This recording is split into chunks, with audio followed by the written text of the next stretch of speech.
a scientist. The spices of the blood of 1,000 men and women were spilled in these laws. Limbs twisted and broken, eyes gouged from bloody sockets, flesh burned black.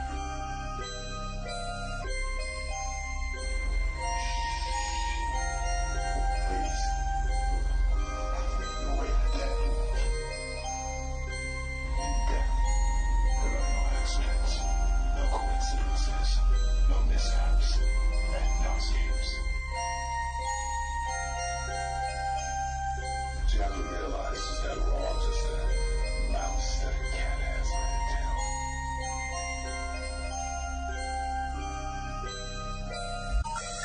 The number you have reached, 911, has been changed to a non-published number.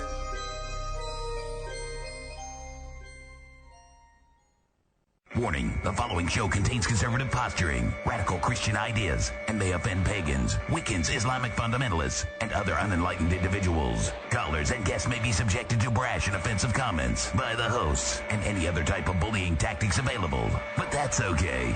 We know why you're here. This concludes this test of the emergency broadcast system. Tonight is Monday, October 29th, 2007. He's probably a liberal. He lives in California, so you know what that means. California. If you live in California, you're just a liberal, probably. I mean, not always. I mean, I'm sure there's, what maybe 10% of the voters in California are Republican. No, it's much higher. I'm playing. What are you talking about, man? You crazy. We know California is the home of the Ninth Circuit, a bunch of liberal judges that don't know what they're doing. Anyway, but that's okay. Oh, last Saturday, when I was not quite, well, I was actually sicker, Scott and I, I'm going to take this thing off, it's crazy. Scott and I saw a thrilling film. It will probably win some kind of an award. Yeah, they all have to win something. And it was called, what was it just called? The Headless Horseman? It was called Headless Horseman, yeah. It was a sci-fi original movie. And it was probably like one of the worst films I've seen in a long. It's almost as bad as that Caveman show. And I actually watched the Caveman show. But you know, if I contact the sci-fi people, we'll have them on, though. And talk about how great the film is. So, yes, the film was fantastic. And I loved the Headless Horseman on a motorcycle. Yeah, that was my favorite. How can he be on a motorcycle, Scott? Because how can he be called the Headless Horseman and be riding a motorcycle? It's a modern day horse. No. It is, man. Motorcycles they're called hogs. They're not called horses. It's a modern day horse because it's got got the saddle. Sounds like they were ripping off Ghost Rider. It does. Yeah, it was completely like, and it was. You know how these made-for-TV movies are. Yeah, Bull from Night Court was on it. Yeah. Oh, you watched this too? Yeah, I watched it. Oh God, D watched it too. Well, Trent and I didn't finish it. We watched a better movie called Unrest. It was one of the eight horror films to die for last year or whatever. It was pretty good. It was. Yeah, it was better. Better. Definitely, decidedly better than. The Headless Horseman's what? Oh, is that? Yeah, he had all these little like Batman tools too. Yeah, what was he had, all like that this little about? thing he pulled off his belt and threw it, and it like spun around like a batarang. And that cut guy, the that guy's off. head got cut off with a car door. Yeah, with a car slamming. trunk. That's that's not even. That's like that Highlander movie where the guy's head got cut off when the train like rolled over. Yeah, that was number 3. Planet Zeiss. No, that was it 2? Yeah, where's the old guy? And cut that off was with 2. a You're right. train. That's 2. Yeah. Something about decapitation movies is just it's just poorly done. Bad form, I say. Bad form. Tell the Muslims that.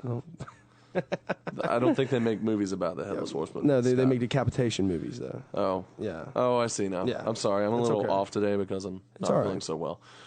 Trent's under the weather. Under the weather. And under the weather. So, what? What? Anyway. I don't know. I had some political thing I was going to go off about. Well, I was going to... I don't remember what it was. I think we should be talking more about Halloween and stuff. Since it is the season. It is. Now, I'm debating on whether or not to do a live Halloween show this year. I plan to do one. And it's just, we've got a couple people that we could probably line up, but I just don't know if it's going to be a possibility. Feasible. Yeah, it's just overwhelming right now to be in the middle of the week, and I don't know. I don't know. We'll see. So if we don't, this is going to be it. What's a horror movie out there that you want to see that's out in theaters now? It's out in theaters now. If there is one. I don't know what is playing right now. Maybe Chuck will help us out. Well, Saw 4 is out right now. I know that's one I want to check out. I haven't seen 2, 3, or... Those films never disappoint me, man. I saw the first one. The first one was good. It was a little brutal, but it was good. I think that might be the point of the film, actually. No, really? I don't know. I haven't seen the... 30 Days of Night is also out. I think. That yeah, okay, all right. Yeah, I saw the previews for that. That looked like it might be good. Yeah. Isn't that a sequel to something, too? No. And the 28 days, 28 weeks later. No, that's come kind of on. what I was thinking. Zombie movies have just never done it for me. I don't Zombie know. movies creep me out. Shaun of the Dead's kind of fun. Well, yeah, that is. But you're right. You know, zombie movies just in general. Night of the Living Dead was scary for me, anyway. Yeah, the black and white. Not the new ones, version. but the original black and white version was very frightening when I was younger. I couldn't watch it. It just bothered me too much. I don't know.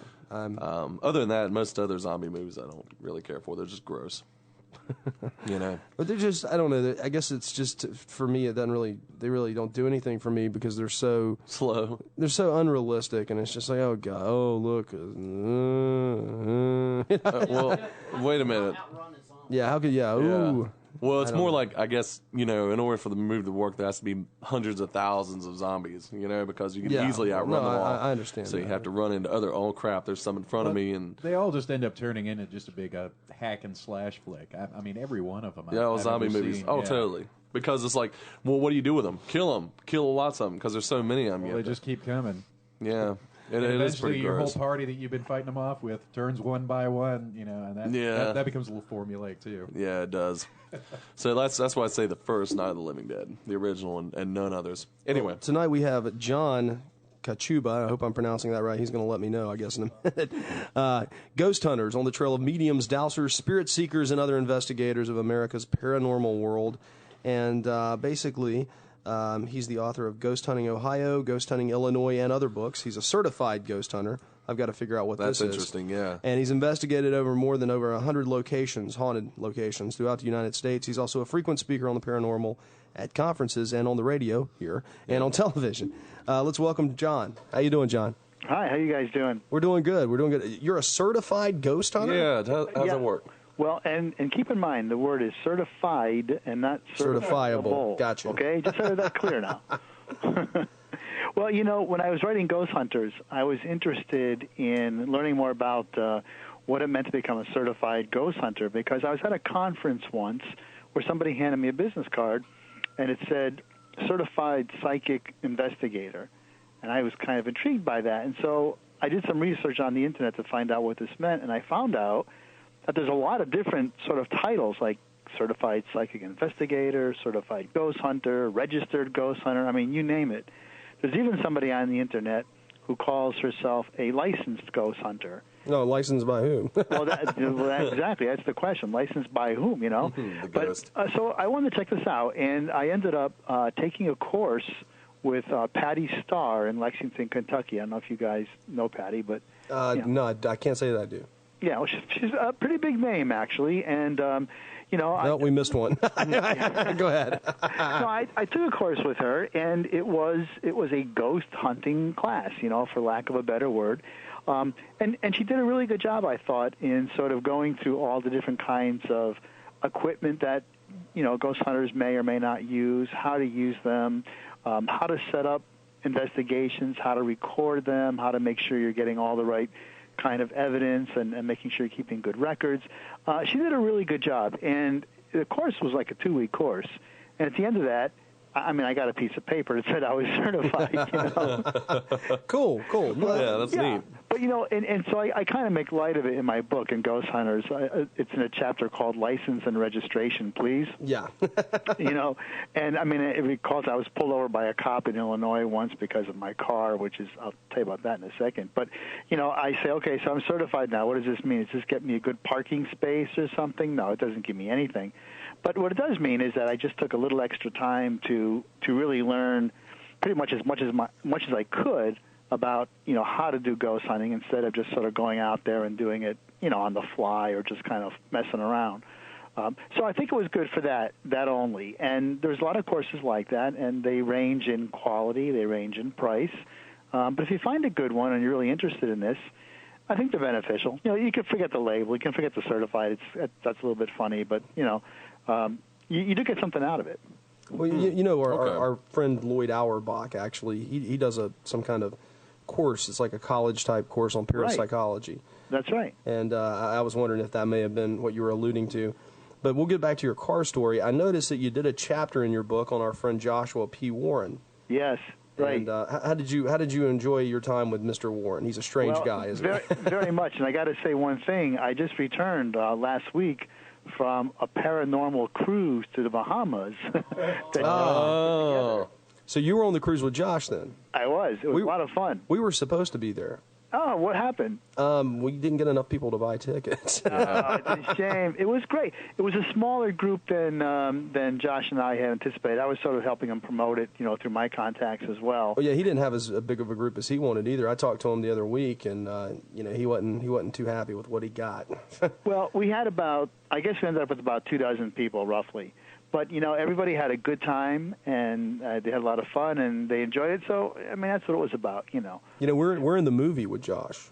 Oh, okay. We're in Talking Tall. Yep. Yeah. We sure are. That's right. Friendly, handsome selves. That. That's right. We're the fat guys. I have longer hair now, though. But I see. The fat guys. Okay, well, if I see it, I'll just look for that. That should be a giveaway, right? That's it. Right.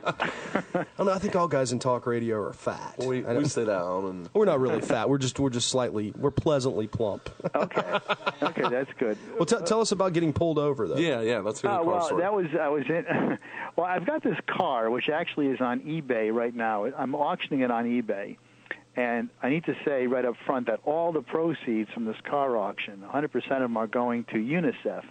Okay. So I'm not getting anything on it. It's a charity deal. But I have an 87 Buick Skyhawk, which is painted over with ghosts and tombstones. Oh, that's awesome. Cemetery stuff. Does it run?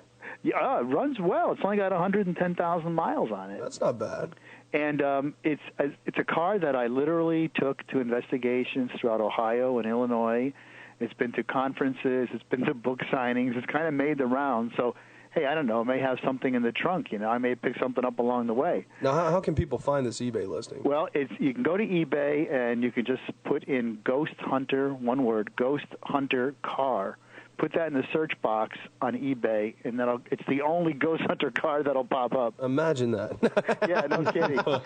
Well, we only have a day and a couple of hours left, and right now I haven't looked at it, but I think I'm going to pull it up right now. It's like $125 or something right now. Oh my gosh! Yeah, so you're it's kidding steal. me. Yeah, it is. I'm going to have to buy it now. Oh yeah, that's true. Driving this thing, when I was writing Ghost Hunting Illinois, which came out in 2005. I was researching through Illinois, and I was driving in this little tiny town called Grafton, Illinois, and it was a Sunday afternoon, real quiet, nobody on the streets, and it's in December when no one ventures out. And I see this black and white in my rearview mirror, and no lights flashing or anything, but he's clearly following me. I don't know my way around town. My intent was to find this hotel that was supposed to be haunted, and I was going to stay there tonight. My wife and I were going to stay there and check it out. So I'm kind of making a left turn, right turn, because I'm kind of driving around, not knowing exactly where I'm going, and he's making every turn that I'm making, and I'm saying, okay, this is no good, Finally, I just kind of stumbled on the hotel, and I parked right in front, and sure enough, he pulls in right behind me. And I'm thinking, okay. And he comes over to the window, and he didn't ask for my license and registration or anything like that, but he said to me, I just wanted to know. I said, is there anything wrong? He said, no, nothing wrong. He said, but I got a call. He said, I got a call that there was some strange car in town, and so I thought I'd check it out. Well, he didn't get any call. He just saw me go by. Yeah, of course. Yeah. But anyway, he calls and he said, I just wanted to make sure. So what are you doing? I told him I'm a writer and all this stuff. He said, okay, well, we were just thinking that, maybe a satanic cult was moving. Yeah, because everybody knows that they drive. So the scary-looking cars with his probable cause was, I got a call. Yeah, right. He had nothing. He was, but it was okay. But the funny thing is, that was the only place that I got pulled over. I mean, I've driven that car, like I said, through a bunch of states and small towns, big towns, cities. No one's ever. The other thing they'll do is they'll stop me and say, "Hey, can I take a picture of your car?" Yeah, yeah, sure. But so if you're a Satanist, watch out for Grafton. It's sitting at $153.50 right now. Oh man, it's gone up. Yeah. It's gone up 16 bits. How much time has Lon got? A day and 7 hours. Man, this thing's going to shoot up. Oh yeah, come on, guys. I sold a Trans Am on there that I bought in Florida, an old 83.5, like the Knight Rider car. Yeah. Yeah. And it shot up at the last 2 minutes. It was going crazy. It jumped up, hundreds of dollars in just the last. Oh my part. Yeah, it was crazy. Yeah, but yeah, that's awesome. That's awesome. So just type in Ghosthunter car on eBay, and you can have a piece of ghost hunting history. That's right. And it comes with all 3 of my books, autographed copies of all 3 of my books. Oh, excellent. Cool. All right. Well, and it's for charity. It's for a good cause. For charity, yeah. So, John, let's talk a little bit about the actual, what you do when you're on. Wait a minute. Let me give his his email address first. Is www. It's not an email. Excuse me. Website. www.johnkachuba.com. That's. I hope I'm pronouncing that right. You are. KACHUBA. JohnKachuba.com. Right. So anyway, go ahead. Yeah. I just want to know, just kind of give the listeners some kind of idea of what you do when you get to this. Okay, here's a haunted hotel or whatever. How do you operate? Right. Well, if anybody has seen, I don't know if you guys saw the Stephen King movie Room 1408. Oh yeah, we were talking about this the other week. Yeah. Yeah. Well, that's me. Okay. I mean, really, in a nutshell, that's it. I'm a writer by profession. I've written other books that have nothing to do with the paranormal, but that's what I do. The only thing is, he was in the movie. He was very, he was a skeptic and really kind of, I think, trying to bust the idea. I don't do that. I go to places. I go to haunted places. I go in totally with an open mind as a reporter, and I say, okay, this place is haunted. What's going on here? So my readers see through my eyes, whatever I see. They hear what I see. They experience what I see, what I experience. But then I also talk to people at these locations who have had experiences. All my places are places that are open to the public. So if it's a restaurant, let's say, I'll talk to the wait staff, I'll talk to the cooks, talk to the managers, and get all different stories from them. And then, I'll hang around and talk about what I experience or not. So that's really what I do, and most of my investigations are done sort of in conjunction with these books, with research with these books. But having said that, that's gotten me into almost like 100 places over the last 3 years. So it's really busy. They don't all make it into my books, but I have to go to them to check them out. So it's interesting. And for this new book, for the Ghosthunters book, which just came out in August, the one that Josh is in. What I did is that's national rather than being sort of regional like my first 2 books. Yeah. This one covers the country, and I would team up with different groups in different parts of the country. So, for instance, in North Carolina, in Asheville, I teamed up with Josh Warren and Lemur to do an investigation at a place called the Smith McDowell House, which is an old antebellum mansion. In Connecticut, I worked with a group called Phantasm, and that's headed by David Considine, who was a lay religious demonologist, which that's pretty heavy stuff. I see you met the Warrens as well. I interviewed Lorraine years ago, and we're very good friends with John Zaffis. We actually did a ghost hunt with John Zaffis about last year around this time. Yeah. Oh yeah, good. I grew up in Connecticut, and in fact I lived in the same town. I lived in Monroe, which is where I'm sure you know John then, and. Well, the funny thing is I've never met John. Oh, okay. We've never crossed paths. I mean, I know who he is. I'm aware of him, and yet we've never personally had that opportunity to cross paths yet. What about Lou Gentili? Well, I've been on his program. Oh, okay. Well, there you go. I've never met him personally either. Oh, okay. But well, anyway, yeah. But Ed and Lorraine Warren. This was you said 1993, I believe, is what it says in your book. So I'm assuming Ed was at least coming around at that point in time. Yeah, that's right. Well, the chapter about them. I put together 2 different interviews or meetings that I had with them. And the first one, that was around 1993. And at that point, Ed was still hale and hearty, And so it was an interview with him and Lorraine, just talking about their work and what they were doing at that time.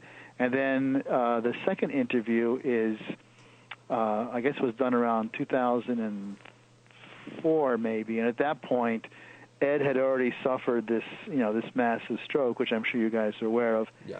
And I was at their home, and Ed was in a wheelchair, and I mean, it was horrible. He was completely incapacitated. But I had, Lorraine and I actually went out, left him in the care of his nurse, and we went out for a little while and had lunch someplace, and I had a chance just to talk with her at that point. So it combines both. And then actually, Ed passed away only a few months after I conducted that interview with her. So it was, he was pretty close to the end then. It was a big difference. Well, John, we're gonna take our first break of the night. If you'll hang tight with us, we'll be right back. Sure. Okay. All right, guys, you're listening to World of the Unexplained. Hang tight. I would let you call in, but our 877 is dead tonight, and so is our 996. So anyway, for those of you that listen regularly, but you can we'll jump in the chat room when we get back and take anything via chat, worldoftheunexplained.com. Click on the chat button. We'll see you in there. We'll be right back with John Kachuba. I'm going to mispronounce this name at least once tonight. Kachuba. All right. Right after this.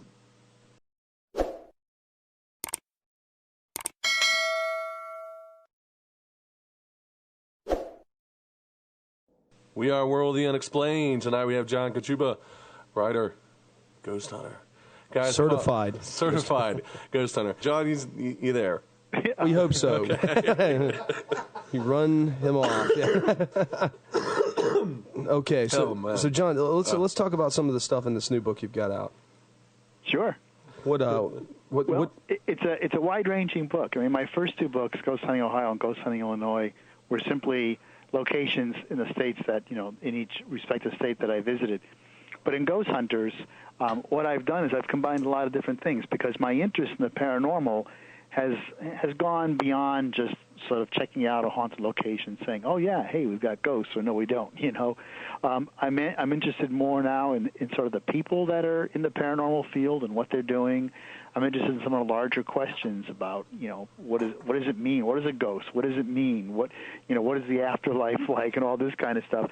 So in Ghosthunters, I've got about half a dozen or maybe a few more investigations that were done across the country. I think I said earlier that I teamed up with some people from different parts of the country. I also have some interviews that I did with a lot of people. I call them sort of paranormal celebrities, such as Marianne Winkowski, who is actually the real ghost whisperer. If you know the TV show, she is the one upon whom the show is based. She actually serves as a consultant for their program. We want a TV show. That's what we need. We need John, you, me, and Trent. We need a TV show. We do? Yes, we do. We could call it Paratime. Paratime. Paratime? Yeah, I'm mad. Everyone else has a TV show but me. That was the first attempt at a name, by the way. Have you noticed this though? Everybody's got a TV show, or they're doing a pilot. Everybody we talk to, we're doing a pilot. I know. I have a long story about pilots and. Yeah, exactly. Well, we are doing a documentary, but we're not going to talk about it right now. It's top secret lockdown mode. But we don't want anybody to steal our idea. Okay. But yeah, we'll tell you about it later off the air. Okay. But yeah, so now you've got a quiz in here at the beginning of your book. I found it was kind of funny. Right, yeah. I mean, there's a little attempt at humor here and there too. But again, what I was trying to show in that first chapter, which is called Ghostology 101, yeah, I do have kind of a little humorous quiz there to test the average person's knowledge on ghosts. And a lot of it, if you notice, comes from sort of the media, TV shows and cartoons and movies and things like that, because that's how so many of us get our information about the paranormal. That's true. And it's not necessarily the most accurate information, but it's what we get. Let me test Trent on one of these. Yeah, sure. here's one of the a good question, I think. A noisy ghost is called a.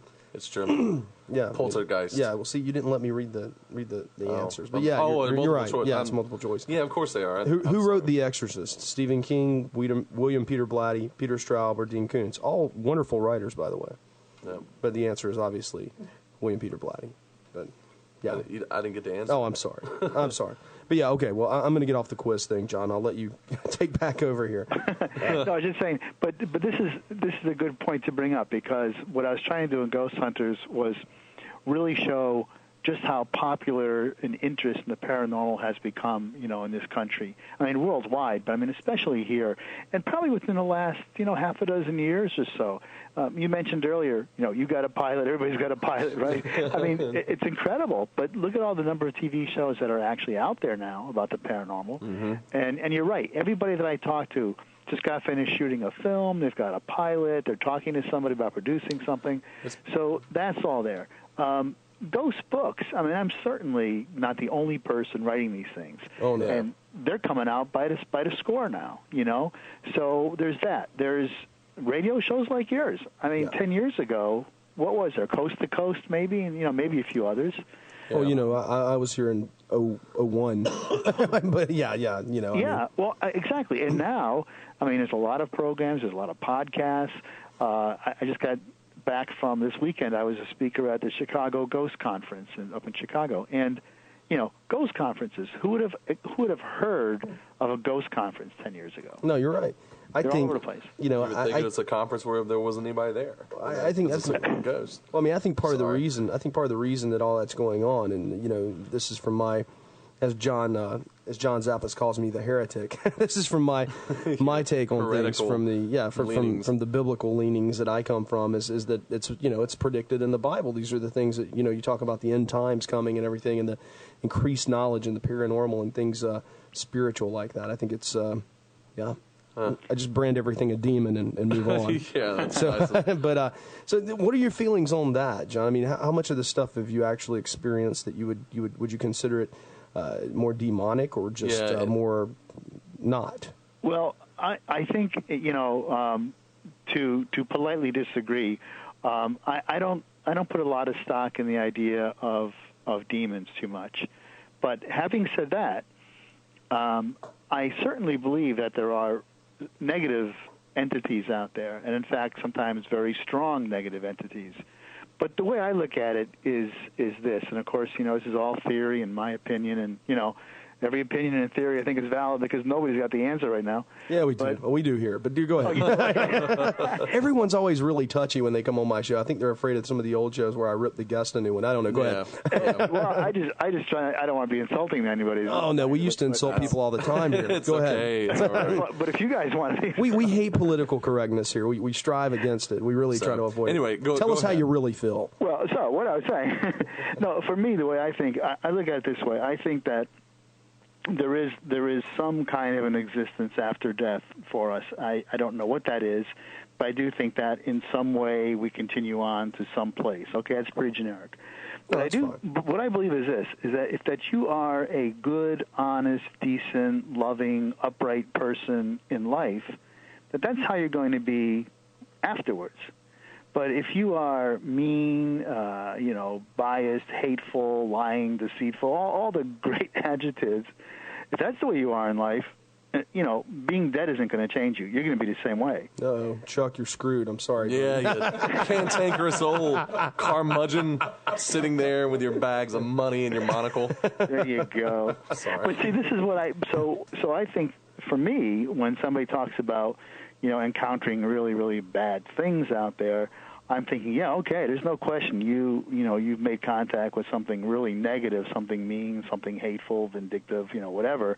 But I just think that it's just the way that person was. I mean, humans don't. If you look at the history of humankind, we don't need demons to do evil. I mean, there's been some pretty horrid, human beings since the history of this planet. Yeah. And if I'm right that they go on, well, would you like to meet Hitler in the afterlife? Saddam? I mean, I'm not sure. No.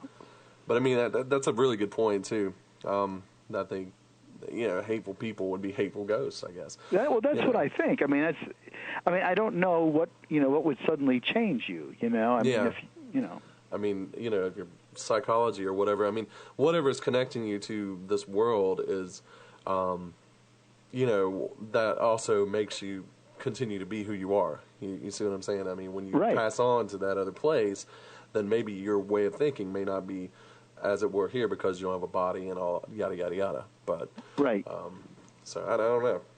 Garbage. Well, garbage. It's but it's different if you look at I briefly touch in that first section, Ghostology 101. I briefly touch on some other religious beliefs, and I'm not claiming to be any kind of religious expert here, but I do know, like for Buddhists or Hindus or people that have a belief in reincarnation, the selfish religion. The idea supposedly to reincarnation is that you sort of learn by your mistakes in your past life, but now you're coming back. Okay, you've got that lesson down.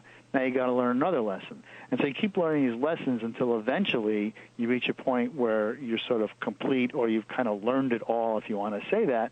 And then that's, nirvana or whatever terms they use. So there is something to be said about sort of being changed by dying and the reincarnation process, So who knows? That's also, I'm sorry to bring this up, but I just suddenly thought of that, and maybe we've touched on this before, Scott. I don't know, but Buddhism and Hinduism believe in reincarnation. So why would they have? They're the weird why would they have ghosts? Because you see, if you keep on passing on and on and on, there's no time for your ghost to sit out there in limbo and float around. That's true. You see what I'm saying? I wonder if there's but there is, though. It would seem logically. John says there is. Time. Okay. Well, see, I mean, each group believes. For instance, the Hindus believe that it takes some time, and the Buddhists too, that it takes some time for the soul, for the spirit, whatever you want to call it, pass on from one to the next, depart from the corpse and to find its way into a new body. Okay, so it's like a temporary ghost. Right, exactly. They call it that. They call it ghosthood, a time of ghosthood. The Hindus and actually Buddhists too probably do a lot of, the Hindus I know for sure, do food offerings. Once the person has died, they continue to offer food and drink to the body for several days because they want to keep that soul, which is floating out there somewhere, they want to keep it nourished so that when it goes into a new body, it's healthy and all that stuff. And they call that state while the spirit is wandering around, they call those hungry ghosts. I guess they're not offering filet mignon. Yeah, well, probably not in India. Or hamburger or anything like that. Big Mac. No, a lot of veggies. Yeah, flowers and things. Lotus, right. Anyway, long deviation or whatnot, but it was interesting. Buddhists and Hindus have ghost myths too. Yeah, that is interesting. I didn't think they did. I'm actually working on a new book now. I'm doing research for a book on international ghosts and international ghost hunting. Oh, that sounds like fun. Well, yeah, and what I'm looking at is almost exactly what we're talking about now. In addition to, again, I'm going to go to places and investigate them. I've already done some work in that. But I also want to talk about the cultural, the social, the religious differences between, one country and another. Why do people have some beliefs and we don't, or vice versa? So it'd be interesting, I think, to look at that and then compare it all to find out how ghosts are different, how they're similar. That'll be very exciting. John Kachuba takes on the world. There you go. I've always, there's a certain. He'll get a pilot then. yeah. No, but we're waiting on it. Lorraine Warren, being a devout Roman Catholic, as is John Zaffis and Ed was. Right. I always found that. I asked her. I said, well, how do you keep these two together? I mean, you've got a Christian belief system, but yet there's ghosts. I mean, don't you die, you go to heaven or hell. And she explained it best to me, and I could see how she could keep both of these beliefs as being, purgatory. In the Catholic sense, yeah. Yeah. I mean, I also grew up in a strict Roman Catholic household. I am no longer a strict Roman Catholic by any means, but that was what I grew up in, and those are the beliefs. But the way I look at it is, even if you forget, you could even forget the idea of purgatory. If you take the strict Christian religious belief that there's a heaven and hell, okay, let's say let's take it for granted that's true.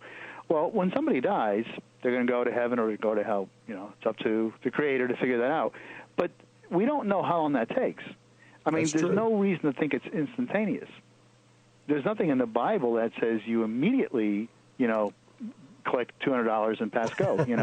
I mean, the only argument I would offer up against that was when Christ was on the cross and talking to the thief and says, "Today you will be with me in paradise." That's true. But then again, you can also go back and say, well, 1,000 years. The Bible also says in the Old Testament, 1,000 years is like a day, and a day is like 1,000 years. So what is a day? What is the time period that elapses? That's a good point. I'm arguing with myself here, but no, go ahead. Are you winning? No, I don't know what I'm doing. That's never stopped me before. Yeah. So, you make a good point. Yeah, that's true. I think, especially when you're talking about, let's say, the spirit world and everything else. I mean, what is time? So much of modern sort of thought about parapsychology and the paranormal is being tied in with quantum physics today, because if you look at all the stuff that quantum physics is coming out with, incredible stuff. About alternate realities, parallel universes, and all this stuff. I mean, it's amazing. The string theory, all this. And Sliders. With that, time doesn't exist. I mean, time is a creation. It's a total creation. So, what does that mean when somebody says today or 5 minutes from now? Or, who knows? Yeah. Well, I mean, honestly, when you get right down to it, I mean, time is the measure of movement. I think some Thales or Aristarchus, I think one of those old Greek philosophers said that time was essentially the measure of movement. That's how you measure time. Even a second hand moving, the earth moving around the sun, it's all physical objects moving. When you're a spirit, you don't have a physical body anymore. You're released from that physicality of things. So, you have nothing really to measure. Non-corporeal. You have nothing really to measure. You see what I'm saying? Right. What do you think happens to? Or, I don't know. I guess the thing I have a problem with is people going to graveyards and in search of ghosts. Yeah. Right. Because if you were a ghost, why would you hang out at a graveyard? Well, that's exactly right. I mean, it's funny you say it. And in some of my books, I did go to some cemeteries that were supposed to be, haunted and check them out and everything else. And people will also, often show you photos taken in cemeteries, and they'll have anomalies in their film and all that. But I feel exactly the same way, that if you are a ghost and if you have some, I don't know, conscious ability or some power or whatever to sort of decide where it is you're going to be, or if you're actually stuck some way or connected some way through, an emotional or psychological state to a place, it's not going to be the cemetery. You spent no living time there at all. Yeah. Yeah. I may have gone by on Mother's Day or, Easter. But, yeah. I mean, this is why, I think this is part of why you find so many hauntings at places like battlefields, old hospitals, and places like that where a lot of people lived and suffered emotional, psychological, physical stress and trauma, And that's where they're tied to. It's not the cemetery. And we were hanging out with our friends Jason and Grant from TAPS a couple weeks ago. Yeah. And they showed us some stuff. Yeah, they showed us some stuff that we were, from some of their outtakes and things that were just really, really creepy and really unexplainable. I don't know, that black thing was really the creepy. Black Mass. Yeah, that was just really the insane. prison. Yeah. But, you see some of this stuff on film, and you're like, come on, guys, you're making this up. Right. And I'm sorry to just bounce around. Real. But, when you were talking about ghosts, you had this entity, a spirit that suffered a tragic fate or whatever, and they linger on in that sadness in the afterlife here on Earth. But what about, like you say, in battlefields or places where there was a lot of death and a lot of pain and a lot of misery? Is it possible that all of that collectively can become its own form of spirit? What do you think, John? Well, Crazy question. I think there's something to that. But, what you might be having, well, let me back up. First of all, I think you're right. I think there's a lot of collective energy in places like that. And so what you might be seeing more often, though, because of that, might be, what they call residual hauntings or psychic imprints. There's different terms, but I think you know what I mean. Something that's not an interactive entity. It's just sort of there. It's the energy of that event, literally leaving an impression or an image on the environment. Yeah. And under the right circumstances, at the right time, you can see it again, but it may not actually be truly an interactive entity, a spirit. It might just be that image. So, it's hard to say. But, having said that, too, with all that energy together in places like that, it could be that somebody, who might be more psychically oriented, I mean, let's say a soldier or something at Gettysburg, and he dies, might in some way maybe still be in that environment as a ghost rather than as a residual. So, yeah, I mean, I think both are there, but certainly there's a lot of energy in those places, and who knows what comes out of that. That's true. Well, John, where's the best? We've got just a couple minutes left. You're 2 minutes to be exact. Where's the best place to buy this book at? Well, Ghosthunters, and it's got a long title. So Ghosthunters on the trail of mediums, dowsers, spirit seekers, and other investigators of America's paranormal world. It can be found in any bookstore pretty much across the country. Any of the big ones for sure, Barnes & Noble, Borders, all those folks, and probably a lot of the independents have it. If you're not near a bookstore, you can go to Amazon.com or BarnesandNoble.com. Any of those online vendors have it as well. So awesome. And Very if you get stuck, go to my website, and that links directly to Amazon too. So okay, excellent. Cool. Well, John, we'll give you the final word here. Okay, the final word. Yeah.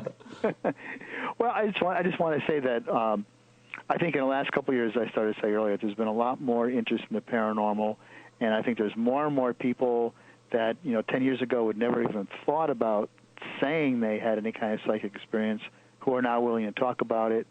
And I think the more people that are out there like this, we make jokes about some of the TV shows and things like that. But in truth, I think the more people that are becoming aware of this, the more people are becoming involved, the better it's going to be for everybody else who is seriously looking into it.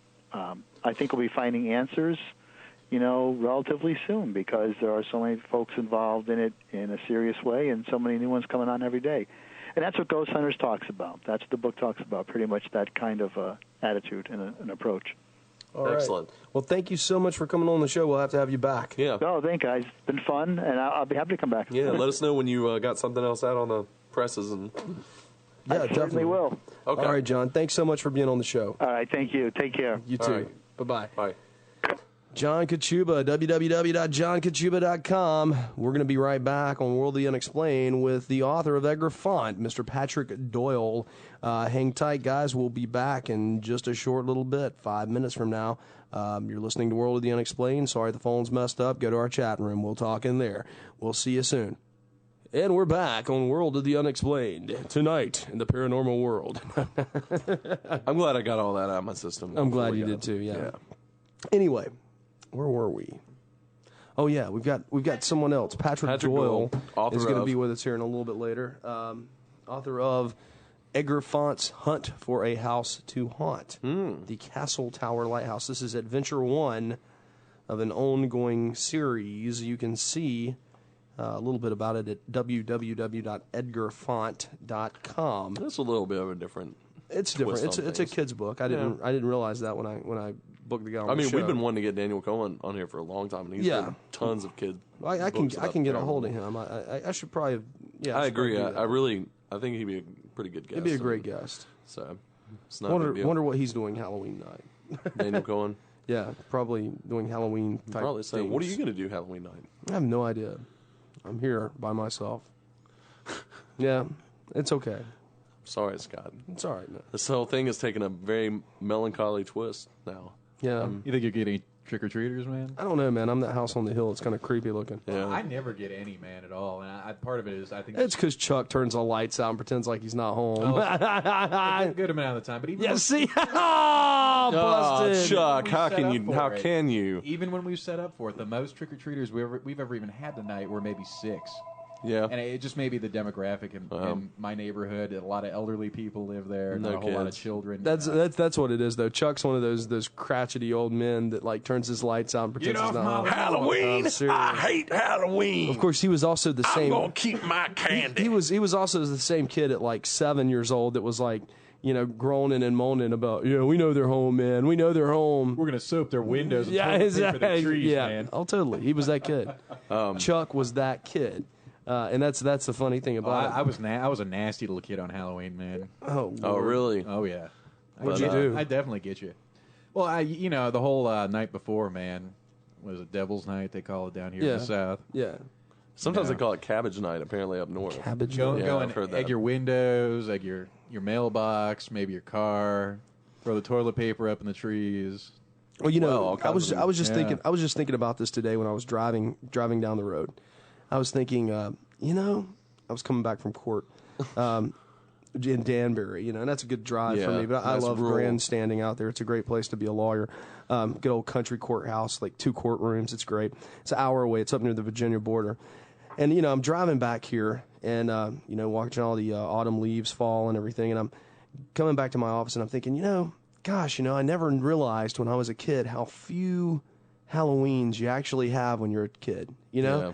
I mean, to go out and trick-or-treat and do all the fun stuff you did when you was a kid with all your friends, and just sharing that camaraderie and everything and just be scared and be fun and be, being kids, having fun, being scared. And when you look back and you think about all that, and it's like, man, on the average, I guess most of us started trick or treating around 6 or 7, and then you're five. Let's say 5, and then you're done no later than 13, unless you're one of those weird kids, and then 13's kind of a little weird too, so maybe 12. So you're looking at maybe a good 7 Halloweens, and that's it. It's over. Well, I mean, obviously we still celebrate. I love Halloween parties too, but the actual concept of trick or treating, you and I can't do that because they might think, they're looters, or they're going to rob us or kill us or something. Prowlers, yeah. Well, anyway, especially us, Like I said, our guest coming up there and going like Sasquatch. Our second guest tonight is the author of Edgar Font. Searching for a house to haunt here. This is Adventure 1, the Castle Tower Lighthouse. Mr. Patrick Doyle, how are you? Hey, doing fine. How is the weather out there in California? Actually, I'm envious of you guys now that it's Halloween because, I really hate to say this, it's like nearing 80 degrees and sunny. Oh man, yeah. We hate you. Never. No, it's not Halloween though. Halloween is all about like the leaves changing. It's cold. You're, right. Oh yeah, you know. I always wonder how people. We don't have that here. That's too bad. I mean, just those crazy fires that they have out there. Yeah, I was going to get ready to ask how close are you to some of that stuff going on? I'm like 5 hours away from that driving, so. That's cool. We don't even get the smog here, so far enough away. What gave you the idea for this Edgar Font book? Really, just came from a question I asked myself because I've done a lot of like investigating, like a few so-called haunted housings when I was doing my research, and like a lot of people, like we've seen a lot of investigations on TV and on the web, and like a question that kept popping up to me was, why would a ghost want to haunt that place? It's like some of these like are really dingy, like just dumps. It's like, why is a ghost haunting there? So that's the whole idea behind the Edgar Font books. It's Edgar Font is hunting for a house to haunt while he's still alive because he doesn't want to haunt one of these. It's a retirement home. He doesn't want to haunt a retirement home. He wants to haunt someplace that's really cool, a castle, a mystery house, something, Yeah, well, now, Edgar Font, he's like your typical Indiana Jones type of grandpa. Yeah, exactly. Just amazing guy that knows a lot of stuff. And I think you do a good job of teaching different things to the children in the book, like the military time thing and some of the vocabulary that goes into the book. I think that's kind of neat. And I think you do a good job of it in a very educational, kind of fun way. But thanks. This is how many books are in the series? It's going to be a series of 7. I just finished the first draft of number 3. So 2 books are out now. Okay. And the website for that is www.edgarfont.com. Where in the world did you come up with the name Edgar Font? That's another strange story, and just hang in with me there. Don't hang up. Okay. It actually came to me in a dream. And in the dream, Edgar Font, like, I live in a pretty old house. It's 150 years old, and I live in San Francisco. And a 150-year-old house in San Francisco is unheard of. Yeah, no joke. Of the earthquakes and all that stuff. So it's got a nice history. So back to the dream. The dream, Edgar Font comes to me, and he leads me to my attic where there's like a secret room. And in the secret room, he shows me this book, and he just basically says, these are my adventures. I want you to share them with people. And so before he opened the book, I woke up. And like when I woke up, I'm like, that was another wacky dream, blah, blah, blah. Yeah. But I was actually cleaning my attic like a week after that. And I found like this, it wasn't like a real room, it was just more of like a closet, but it was still kind of hidden. And in there, I actually found this journal. And it kind of blew me away. And like in that journal, it was basically a diary of this guy, Edgar Font. You're kidding me. No. You're making this up. No. Oh, okay. All right, we'll roll with it. Go ahead. So it's like, these are actually true stories. I can't say if they're 100% true. This guy, Mr. Font, who lived in my house, could have been a storyteller himself, Mm-hmm. But, when I was reading through the stories, they're just like amazing tales of what he had with his 2 grandkids, Audrey and Garrett, like just one summer as he was just hunting for this house to haunt. Like I said, he didn't want to haunt the house that he was in at the time. Now, I'm assuming that he picked your house to haunt. I would hope it's Edgar Font that haunts my house. You know? It's like, Not Patrick. Patrick. Not Edgar. Yeah, Some other guy. Like, who knows what's like walking around these halls? But yeah, it is a weird house, and I hear like knockings, and I don't know how big you guys are big believers into the paranormal, and I'm a skeptic myself. I always like when I hear like footsteps on the floor, I go see who's walking around, or if it's just the weather or what it is. But a lot of weird stuff does happen in this house, as well as like my neighbor's house. Like I said, this is a pretty old block. It's 150 years old. That's young for the South, but go ahead. So that's we're listening to you. Go ahead. Oh, just continuing on. It's like I'm just hoping it's him, and yeah, his stories. I hope people like enjoy his stories. That's the main key here. It's like I'm getting his stories out there, and he is an Indiana Jones type, and he was big into the paranormal, and the stories are just out there for kids to enjoy, to have fun with. They don't have to believe them 100%. They gotta just kind of play along, and they're going to get a little bit of knowledge out of it, like you said just earlier. It's like I do put little facts and tidbits in there, a little bit of history, so it's adventure and they're learning. So I just thought that was part of the marketing gimmick on this, though. But you're really telling me that you found a book in your attic, and all these stories were already there, and you just kind of helped retell them. Yeah, it's kind of like a diary, so I'm not like copying pasting here. I'm reading little excerpts and creating a story around this figure that lived in my house. I hope it's him. So I found a diary, and I found other paperwork that suggests that this man, Edgar Font, lived in the house and he had these adventures. So you're using creative license to kind of constructing something around the idea of. Exactly. I'm using lots and lots of creative. Okay. That's where I was going with that. I'm like, okay. Yeah. I get a lot of strange looks, and when I tell that story, so I'm very used to it. I imagine so. Yeah, if you could see the look we're giving you now. No. I kind of feel it, you know. our leer, our sidelong glance is like, Anyway, Scott, go ahead. We have a lot of good friends out in your area, though, in California in general. One of them is Ethan Detmeyer. He makes horror movies out in L.A. I don't know if you're familiar with any of his work. There's dead silence, so I'm saying no. All right. But also, one of my talk radio heroes is out in your neck of the woods, Michael Savage. Oh, yeah. You ever listen to that? Savage Nation. That's right. I take it you're not a fan. I'm switched over to the satellite radio. Oh, okay. Yeah. So, but Savage is a well-placed icon here in the San Francisco area. I can only imagine. Yeah. Love him or hate him, right? Yeah. Oh yeah, definitely. That's what this whole town is about. Love it or hate it. I hear that. So, how do you like living in San Francisco? I love it. It's like I come from the East Coast. That's why I kind of miss the Halloweens there with the fall and all that. What part of the East Coast are you from? D.C. area. I lived in Virginia, Maryland, and downtown D.C. Okay, that's Chuck used to kind of live in that area. Oh yeah. So he's familiar with that. He's from Tennessee originally, though, so we still consider him Southern. Oh yeah.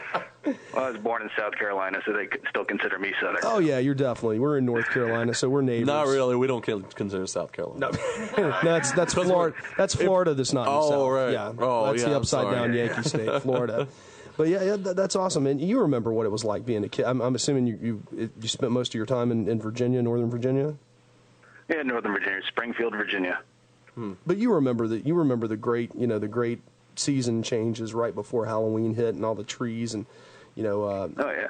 It was just a great time to be a kid, and you'd have all your friends over. That's what we were talking about. And I remember I remember years ago, I think Trent, it was actually with one of your buddies came over too. I don't think you were there, but a lot of us went out, and Scott, I don't remember his last name, but him and a bunch of other people, we all went around, and there was just a whole group of us, like 10 or 12, and the older kids were chasing us too, trying to get our candy, and you know. Oh yeah, no. And we're running through the woods and everywhere else, you know, trying to get away, and it was just a fun time, fun times for kids, and you know, I think people are trying to take that away in a lot of ways, you know, like these evil. You don't hear much of it anymore, but you remember years ago you used to hear, at least around this area, about people putting razor blades in candy and all that kind of thing. I mean, what kind of jerk do you have to be to do something like that?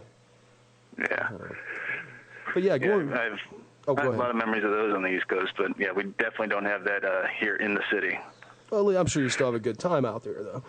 Yeah. So you're working on book 3 right now. Yeah, book 3. It's like due to my editor real soon. He keeps bugging me. So now, where can we find these? What's the best place to get these if we want to pick a copy of?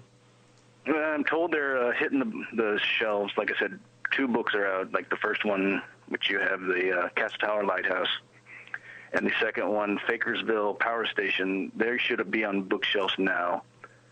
And of course, there's Amazon.com. Okay, Amazon.com, the superpower in the book-selling world. Exactly.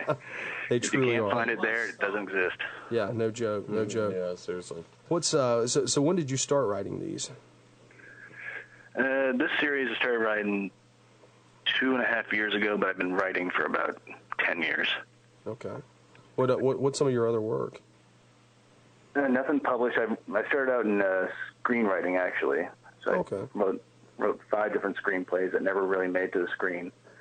But did pretty well, like in the contests, like situations, and with producers. But it never got the fun. None of them ever got the funding. So I took a lot of those ideas and just started writing books. And then this came along. Oh, okay. Yeah, very cool. Are you besides Edgar Font, are you going to be working on other kind of projects in the paranormal vein in the future, or? Well, actually, I'm working on 2 other things right now. I've got a younger kids book coming out called In the Lair of Forgotten Bears, and that's a kind of what happens to our teddy bears after we stop playing with them. And kind of they all get together in this lair of forgotten bears. So it's for younger kids, let's say 4 to 8, who are just starting to read. Yeah. Don't tell me you had a dream about this one too. They're all in a bar. My teddy bear talked to me. Oh, Lord. That would be a little awkward. It's like, click, what? And that was, nothing like that. That was Patrick Doyle. With this weird teddy bear talking to disregard everything he said. No, but I mean that's such an odd story. It really is. It's kind of creepy, man. Yeah, but my wife always gets at me. I like the creepy stories, and whenever like a haunted show is on TV, I tune into it, but I kind of laugh at most of it. I'm the guy who goes to the horror movie and like laughs. Oh yeah. You're our kind of guy. Yeah, so like I said, I question everything in the paranormal. Everything can be explained somehow scientifically, but there are like the few nuggets and kernels every once in a while that just keep you guessing, like what did do that. Yeah. Now you're a ghost hunter as well, aren't you?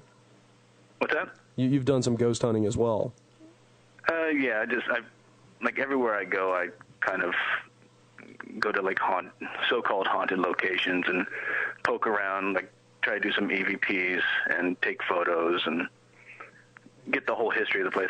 Me and my wife, we've gone to Europe and Asia and checked out a few places, but other than like a few like weird tricks of light and strange sounds, we really never caught anything like solid. Yeah, that's tough to do. Yeah, very, very tough. Yeah. But good research, I guess, for writing these books, though, I would think. And it's fun. I can't speak for the second book because I don't have it, but the first book, it's got a lot of cool puzzles in there, that kids can figure out if you're into that kind of thing. Kind of like I don't know, there's a thing I was going to do, actually, and I got lazy, but it's like, there's a little thing in the back of the book. It's got like 1 through 10. It says, what is this? Go to edgarfont.com, locate the safe, and see. Get your parents' permission first. I talked to Mom; she's okay with it. Yeah. So, very important, Scott. But apparently, there's something hidden in all these chapters. In chapter 1, and there's pictures, and if you put in the right thing from the clue on the internet, something else will pop up for you. Excellent. So that's kind of cool, you know. Excellent idea. I wish they had really. books like this when I was a kid. Yeah, well, we had Choose Your Own Adventure, but yeah, we did, and those were cool. I actually still read mine, believe it or not. Yeah, but that's a great idea, actually. You know, he still reads his own Choose Your Own Adventure books. Yeah, and who's the weirdo now, Patrick? Yeah, I don't care. Laugh at him. I don't care. I play D&D too. He had a dream, but you and found a diary, and you read Choose Your Own Adventure book. And the game books too. The ones those too, and that's kind of why I put the puzzles in there, though. No, but I love those books. Because of those I love those books. Yeah, they're they're awesome. I still, like I said, I still read them, and also the other version of the game books that were based off of numbers instead of pages, I remember and that, they had little sections that you would read, and they're a little bit more like role playing games or whatever. But those you could cheat. You could read a chapter ahead, and if you die, you just exactly another decision. I tried not to do that, but sometimes I don't want to get eaten by the shark, you know. And so I remember one I got years ago when I was a kid, and I read the book ended up taking me 10 minutes to read because I made all the wrong choices all in the same at the same time. It's okay, and you're dead. It's I've read 5 pages of the book. I'm starting over. Yeah. Hey, that's an easy book report right there. Yeah, exactly. Yeah, you never could use those for book reports, though. Yeah, no. Unfortunately, but those were excellent ideas, and it is very, you doing this in the Edgar Faba, it's very reminiscent of that, and I have a very sentimental feeling for those kind of books because they don't exist anymore, and I thought it was a great idea, and I think it roped in a lot of kids to start reading, Yeah, the only thing I guess that would bother me as a parent, and it's just because of my conservative, Christian conservative leanings, would be the whole idea of ghost and not explained in a way that I may be. I don't know. Maybe that's a little overbearing of me, but probably a little bit. Yeah, it is. I mean, I guess if I I would want to explain to my child that this is this and this is fiction. Yeah, that's however you want to do it. But I'm not one of those weirdos by any means that says Harry Potter is evil. I think those people should be tied up and shot. But especially my aunt's one of these people. She's like, Harry Potter's evil. I'm like, have you read the book? Well, no, but I'm like, well, it's just like those people back in the day that said D&D encouraged devil worshipping and D&D was a lot of fun, man. There's nothing wrong it's the same with kind of or video games. They're going to blame, it's evil, but they don't know anything about Ozzy Osbourne. Ozzy Osbourne makes some great music. Ozzy Osbourne really was evil. Exactly. No, he makes good music, man. I haven't listened to his past 10 years worth of albums, but then you're definitely not missing anything. Man. I figured it was the same stuff. He used to make good music back with Black Sabbath. Yeah, he was. Yeah, well, I mean, I still like No Rest for the Wicked was a great album in the 80s. A lot of that stuff was good. It's just when you go in this kind of vein and take it with fun and entertainment and don't really take it seriously, there shouldn't be any kind of problem with it. I mean, for any of that stuff. Yeah, that's what's going on. I went to Catholic school and I was brought up Catholic, but I had plenty of talks with priests, and they encouraged me to really. No, okay. They encouraged me. Well, this is I was going down that road of the litigation in California with the church and gosh. It was but they encouraged you. They encouraged me to question what's written and what's out there. So yeah. And I brought up ghosts and stuff like that, and none of them really debated me down to the word of the Bible, and most of them are just it's good to be open-minded. And then I kind of explained the kind of story that I was trying to working with, and it's all about fun. It's an adventure. It's for kids. It's believe if you want, that kind of thing. Or don't. I mean, it's just like I said, it's fun. It's adventure. I want to learn more about this creepy the true story behind this after we get back. We're going to have to take a short break, though. So if you'll hang with us, Patrick, we'll be back here in just a second. You're listening to World of the Unexplained. Our phone lines are broken tonight, but it was 877-SCARE-U2, but it's dead. DEAD. Yeah, DEAD. That's the number tonight. 877-DEAD. But you can enter our chat room if you have any questions for Patrick, and we'll pass those on to him. You're listening to World of the Unexplained. We'll be back right after this. And we're back, World of the Unexplained. Tonight we have Mr. Patrick Doyle on, and he has now entered the chat room, I believe. There he is. PHT Doyle. Yeah, okay. So we were talking about, so if anybody's got any questions, I noticed that Ron's in there, John's in there, Jeff's in there. Any questions you guys have for him, just hit him up. Yeah. Yeah, and I'll even sweeten the deal. whoever asks the questions, I'll give you a free signed book. Oh, there we go. Awesome. There you go. Hey, I want the sequel. Hey, I'll get it in the mail tomorrow. Awesome. But it's a really good book, and it starts out. If you don't mind, I can try to do this a little bit. You can help me out here since you wrote it. But it starts out, with Garrett and his sister Audrey going out to visit Grandpa Font because they're just kind of hemming and hawing about it because they don't want to visit some old dude, for their stay with him. And they get there and he's this old guy. It seems to be, but then all of a sudden he turns out to be this Indiana Jones type character who's very athletic, very physically fit, and definitely not your old man. And he's got a ponytail, right? Every grandpa that's cool has to have a ponytail. There it is. Oh, yeah. even on the front cover. Even on the front cover. There it is. That's right. And I think that's kind of cool. And he takes them basically out and says, "Here's what we're going to do. We're leaving this old crotchety place. We're getting in this vehicle, and we're gonna go out and take the world. So look for a place to haunt.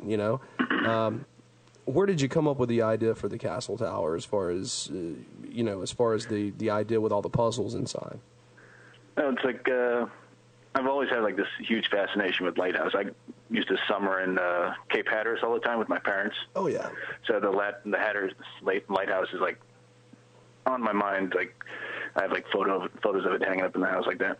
So I already knew I wanted to be a lighthouse.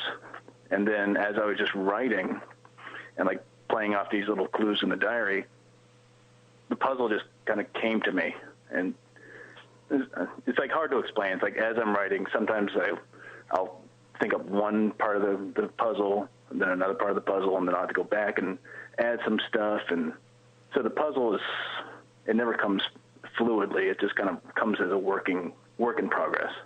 So I'm assuming that the sequel to this also has the same kind of puzzle set up and same kind of encounters. It's like the Fakersville Power Station. It has a pretty twist. It has a really big twist in the end, but there's a puzzle that has to be followed and clues and strange goings on. Because in each one, I kind of tackle a little bit different of the paranormal. Like in the first one, there's ghosts, and I explain that you don't have to be afraid of ghosts, and if you confront them, stand your ground, don't be afraid, you'll be fine. So I guess it kind of helps kids get over that fear of the monster in the closet as well. Oh, exactly, yeah, because we all grew up with Scooby-Doo, and like, it's funny to watch him, like, you see a ghost, he yelps and, like, goes running away, but I always thought, like, one of my kids had, like, a little bit of knowledge of what ghosts are, what the paranormal is, to, again, just, like, confront it and ask questions. Yeah. I think too many kids are growing up stupid today. Well, yeah, too many. I feel too many college kids are stupid today, too. I don't know what they're teaching these kids anymore. What are they teaching them in high schools now? They are basically making them fill out worksheets and... Oh, this is productive. Yeah. I don't do that, but, they make them fill out worksheets and just a bunch of... they just give you the work and then, okay, read this and do this, but, there's no discussion. I think that's where the learning comes from, is the actual discussion. Sounds like there's a lot of teaching to the tests going on out there. Oh, you think? A lot of what? Teaching the tests. Yeah, yeah, exactly. They got a formula. Keep the money coming in. Otherwise, right. Unfortunately, that's it. Yanked by No Child Left Behind. So yeah, they're just kind of... they're just filling them with facts, and they're not actually getting concepts down. And I think the learning comes from knowing the concept rather than the specific thing. I know a lot of crap, but I'm really bad with dates and specific times, about things. So anyway. Go ahead, Patrick. Went on a tangent there. Patrick? Breaking up there a little. Can you repeat that? I said, go ahead, Patrick. I was just trying to break out the tune. Well, what you were just talking about, that sounds like exactly what I was taught in school. Yeah. Well, there you go. I sat in the back of the room, though, so I wasn't even paying attention anyway. I was, like, drawing on my homework margins. Yeah. Yeah, I did that, too. Actually, I wrote a book in high school. I can't find it though. I really did write a book in math and biology. In math and biology, I wrote a book. I sat there. I'm no kidding. I wrote a book, and it was a fiction book, and it was about pirates and Vikings together. You know. Oh, cool. You know. But unfortunately, I can't find it anywhere, and it really is sad because it was. Apparently, Ron's got a question for you. He's out of Raleigh. He asked what your screenplays are about. Apparently, hello, by the way. Apparently, his roommate wanted to know about your screenplays. Oh, see right there. It's like see, the very first one was a post-apocalyptic vampire tale. Oh.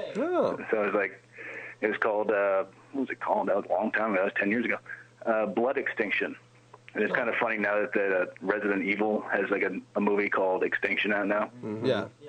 But it was all about nuclear war and the vampires survive. And now it's all about them trying to find groups of humans that survive.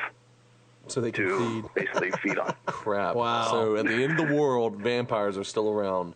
Oh, you know they're going to That's a horrible thing to think about. Everything is gone and vampires are still around. Yeah, I guess cockroaches and vampires. Can't get rid of them. They're hanging out in the same bars, I guess. Yeah. And then I wrote what was it? It was actually there's a screenplay that I'm actually writing a book about right now. I really can't talk about it too much, but it's like a sci-fi, and it kind of plays around with crop circles and Bermuda Triangle and Roswell and stuff like that. Okay. So I can't even give the title away. I wish I could, but no, that's okay. Under lock and key. That's fine. Gotcha. And then the third one was actually a crime drama called Cornerstones, and that was about a homeless man who's sitting on his corner, and while he's sitting there begging for change, a stranger drops a key into his cup, and then the whole night it's like he has to figure out what this key is to and who dropped it in his cup, and eventually it leads to a locker full of money and stuff like that. Ooh, that's got some wonderful possibilities there. Huh. Well, I do know some people in the movie-making business. If you want to go that route, sometime drop me an email. Oh, definitely. But yeah, that's awesome. And you've got a long history of writing then. And what made you want to write for the kids? Don't really know. It just kind of came to me. I was always been an artist growing up. My mom was an artist, and she kind of pushed that in me. She saw it in me first, and then she nurtured it and let it grow, and then it just turned into storytelling. Really, I just love telling my parents' stories. I love going to camp and hearing the counselors tell spooky stories, and then so I just started writing and writing. Really didn't do anything with them. Didn't think it would be a career, and I went into advertising for God knows what reason. And then one day I woke up and decided that this was the way to go. And it's been a hard road, but every day is rewarding. Oh, that's awesome. Excellent. And it's really you cool. have to do what you like to do, And that's good. You're going that path. Well, once again, www.edgarfont.com. That's edgarfont.com. And you can also go to the publisher's website. That's Armadillo Books. I believe it's Armadillo. Yeah, it's www.armadillo-books.com. So you can check that out either places. But I'm sorry? And if they go to the Armadillo-Books, they got to learn more about the Lair of the Forgotten Bears and whatever else is coming up. Okay. So. Oh, that's awesome. That's awesome. So, well, definitely. Well, thanks so much for being on the show tonight, Patrick. We appreciate having you. Yeah. Well, thanks, guys. And sorry I had all these phone troubles. They keep cutting out a little bit. I know. But great talking to you, and I'll definitely get the books out to you. Okay, awesome. Yeah, we'll read them and have you back on. Hey, sounds great to me. All right, thanks so much for your time. Book 3 will be out next summer, so. Hey, awesome. Look forward to talking about that and a little bit of Bigfoot action in that one. Cool. I'm in the book somewhere. You're in the book, yeah. That's a long story. Anyway. Well, thanks so much, Patrick. We appreciate you coming on tonight. All right, thanks a lot, guys. All right. Take care. Great See you. talking to you. Yeah, likewise. All right, Patrick Doyle. I'm wearing a flannel shirt on top of it all. People may... I could look like a hillbilly German death metal wearing... That's just your Incredible Hulk costume, man, for Halloween. Oh, yeah. Yeah, well, my... Two sizes too big, Oh, yeah, well, that's generally all my clothes anyway. Yeah. But, nah, I thought of a great idea. Two great ideas for Halloween. Oh, I love Halloween. It's only a month. I mean, it ought to be like 2 months. It's only a month? Yeah, it's only a day. No, I'm saying it only lasts for the season. Yeah. For like a month. It should last for 2, I think. But anyway, I think they're 2 great ideas for Halloween costumes. Well, then what about Christmas, man? Who cares about Christmas? I don't like Christmas, but I like Christmas, man. You don't like Christmas? No, I really don't. Who doesn't like Christmas? I mean, I like. What kind of weirdo are you? That's just un-American. Maybe it is. Maybe it is. If you were on the telephone, I'd cut you right now. Yeah. Just for being un-American. No, it's not that. I hate what Chuck, it's become. cut the mic. I'm kind of there with him. I hate what it's become. I like seeing my family and everything, and the joy of the season and and the but it really has become really just a big consumer cash-in holiday. It disgusts me, but to the point where when I hear like Christmas music, I like cut it off because I associate it with Walmart and just blatant foolish. I was in Kmart 2 or 3 weeks back, and I saw that they already had all the stuff rolled out. Ridiculous. It is ridiculous. I mean, Christmas was a religious holiday to begin with, and I think that's the element that I appreciate. I don't even like the regular Christmassy songs. I like the hymns. Actually, that element of Christmas I enjoy. But stuff's good. But Halloween, I mean, that's just a totally different ballgame. You never hear anybody getting really depressed on Halloween, or sometimes you hear some suicides. But I mean, there's none of that family or internal drama or just depression. Halloween's just a feel good. Back to what Scott was saying, it's only a day. It's not like Thanksgiving, which is a 4-day weekend, or Christmas, which is pretty much a week long. It's only a single worth of events. It's only a single night. But anyway. Yeah. I was thinking of some cool ideas for a Halloween costume. Ironically enough, one of them would be dress up like Santa Claus. You never see that. Satan Claus. Well, no, or just Santa. And then the other one would be just wear regular clothes and then say I'm a nihilist or I'm a Tory, or just some kind of defunct philosophical group. You get what I'm saying there. I get you, man. I'm a communist, I'm not really. You are a communist. I'm not really a communist, but I mean, I don't really need an outfit for this. Trent's one of those SOBs that hates America. Yeah. Scott. I just hate the. Yeah. Yeah, we know what you hate. Well, you hate things too. It's okay to hate. That's all right. Yeah. It's our freedom. That's right. It's not okay to hate. It's okay to dislike immensely. Oh, okay. Oh gosh, the political correct boss. There we go. But anyway, and I thought those were excellent Halloween costume ideas. Because that way you could just walk around and just say, "Oh, I'm that." You know what I mean, Scott? I know what you're saying. You could say you're a lawyer. I mean, you really are a lawyer. Yeah. But you could just walk around and dress like you are and say, "Well, what are you for Halloween?" I'm a lawyer. But if you're really going to bother to dress up for Halloween, you should go all out. Oh, I agree. The makeup. The rubber face, the cape. And here's another thing too. A lot of my old Halloween costumes I made up. I actually made them, from scratch. Like you remember that one in high school, Scott? I do remember. That scared me. It was the Angel of Death, and that scared me. It really that was totally a handmade thing. And then the Scarecrow, which was one of my personal favorites, the next year was also pretty much I just made it up. I had a burlap sack and just some gloves, and that was it. Yeah. This year I was really, really hoping I could be a Cyberman from Doctor Who. But they don't, I don't think they even, and then, they don't celebrate Halloween, I don't think, in England anyway, not like we do. I'm not sure, but I'd have to make that outfit totally from scratch, I'm thinking maybe you should go as a Dalek. A Dalek? Yeah, I'm going to fit in one of those things. I'll be Doctor Who. Well, I'm pretty close. Chase me around. Yeah, I could be pretty close to it because I could get that fro and just I have the fro already, and I have just get like the Tom Baker one from back in the day and get a huge scarf and an oversized jacket. You could be Doctor Who. And I'm unattractive like he is, so, I could, you know what I mean? I could just be Tom Baker, Doctor Who. Everybody recognizes that as the Doctor Who anyway, so. I don't know. No, it's sad. Great ideas. Not to change the subject too much, but it's sad that, when you think about it, when you are an adult and you think back and say, why didn't anyone ever warn me that there were going to be so few Halloweens that I really got to, we're on the be a kid, Yeah, well, that's a matter of perspective. I mean, there's so few trick-or-treating Halloweens, Yeah, that's what I'm saying. But there's always a Halloween. No, there's yeah, always you're stuff right, you can do for Halloween. And when you become a teenager, it gets a little crazier. Yeah. Yeah, you have a little bit more fun. Yeah. Mayhem. Mayhem. Destruction. Anarchy. Anyway. Flames. Flaming guitars spinning around. Yeah, this is going somewhere great. No, but they just don't want to ruin the moment. You know what I mean? No, and children they can't understand that. The concept of finality. That one day they won't be trick or treating. Have you guys seen that movie? Oh gosh, what is it? It's got the kids in it and the haunted house. It's like an animated thing.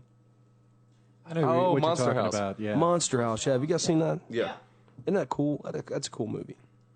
It's all right. I like it. Yeah. I don't know why I brought that up, but I mean, it just kind of reminds you of that, being a kid and the fun of, Halloween, scary house, scary stuff. Gosh, yeah. Everybody had that scary house in their neighborhood. I lived in that scary house. Well, yeah, of course you did. I was in a scary house. Where everybody talks about the house. Oh yeah, that's so and so's place, and da da da da da da da, and you know what I'm talking about. Nobody goes up there.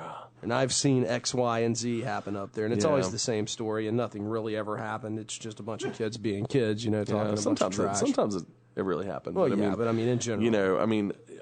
Kids want to invent something because they want to contribute something to the conversation. Payne Road. Payne Road's kind of creepy, man.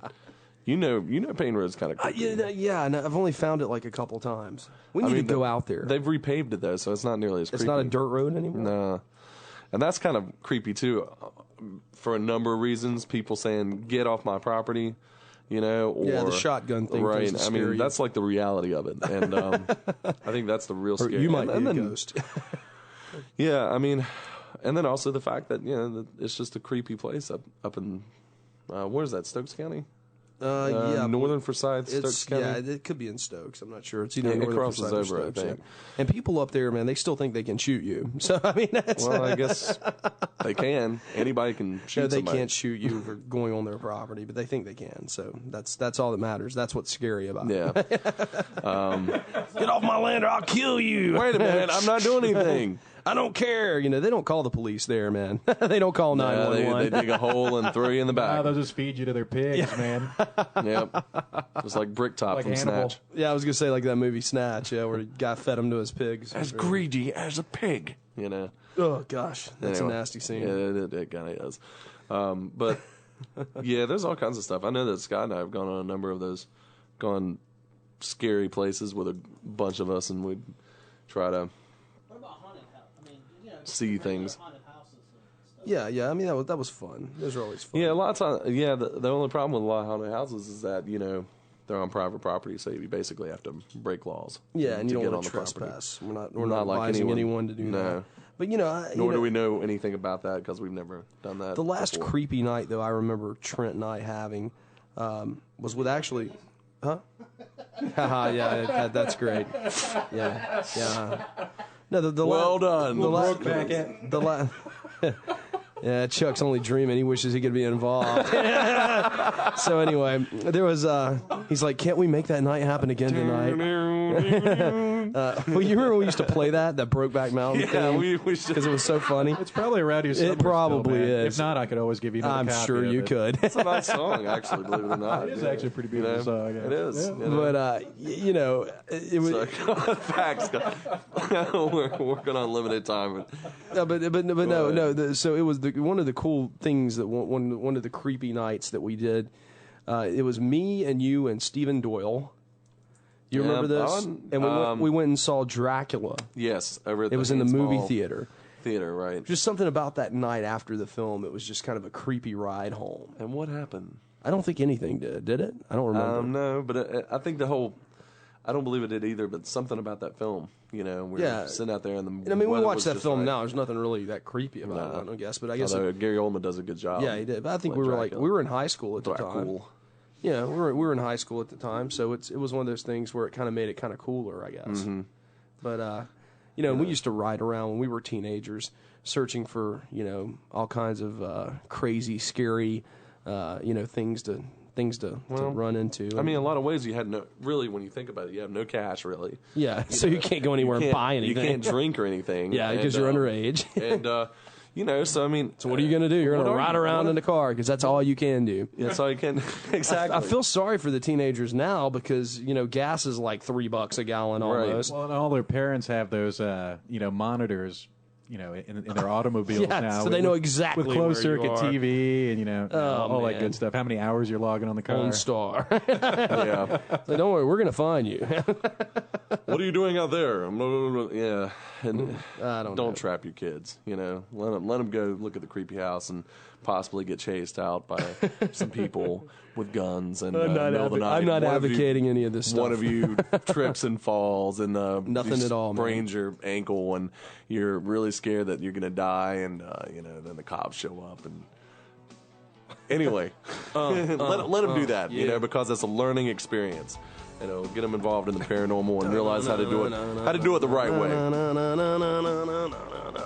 I'm ready to rock. I'm ready to rock. We've had a crazy night tonight. I'm going to get out of here. God, I can't think of my own name. Sick. This is Asmodia. Okay, this is Jay Scott. You're only JD DJ on the Omni Sound Radio 1 network. One more Monday before Halloween, guys. This is Trinity 2 Dope from the South. We're in Kernersville, North Carolina. Small town. We talk about big things. And Mr. Chuck Browder, you have 30 seconds. Oh, really? Time as of now.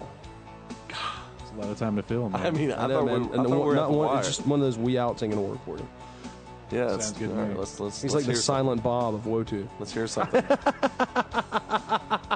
That's it, man. That's your new nickname, Silent Bob of Wotu.